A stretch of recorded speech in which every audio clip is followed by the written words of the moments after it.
Do you know which flower in this arrangement is named after the Latin for sword?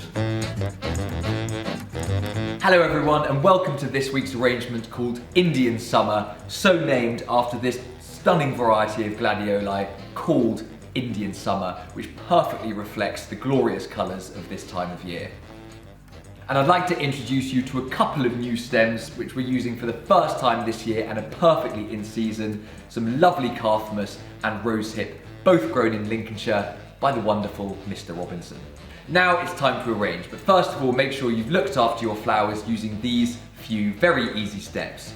Use a clean vase, use clean room temperature water, use your flower food and make sure to snip a diagonal inch off the end of all your stems. So we're going to start arranging with your lilies, and you're either going to have 2 of these Oriental Zelmira lilies or 3 of these lovely LA lilies. I'm going to use the Oriental lilies for this arrangement and we're going to face them opposite each other in the vase. If you've got LA lilies, arrange them in an even triangle. Then we're going to take our lovely seasonal rosehip and we're going to place those at about a 60-degree angle around from our lilies. And then we're going to do the same with our solidago, completing the circle. And what we now have is a lovely structure around the edge and in the middle a nice TP or stem grid, which gives plenty of support for your taller flowers in the middle. So then using the stem grid, I'm going to create an even triangle with my taller gladioli a little more centrally.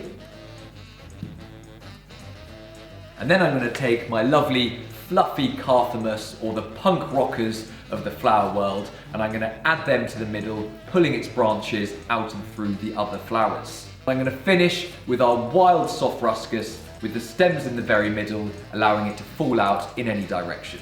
And there we have it, a beautiful seasonal arrangement with glorious colours which perfectly represent this time of year, even if there might be a little rain in the air. You will need to give it a few days, actually maybe 4 or 5 for it to look its best, and then it'll look a little more like this when everything is popped open.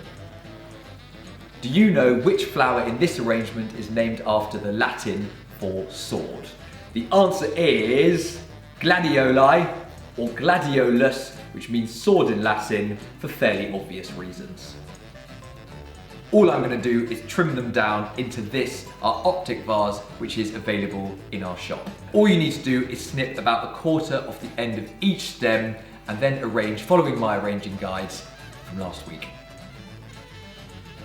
I'm just going to save my crocosmia and a few little trimmings of the eucalyptus for some little bud vases. There we have it, 1 optic vase with last week's arrangement and 3 dainty little bud vases, perfect for your dining room table.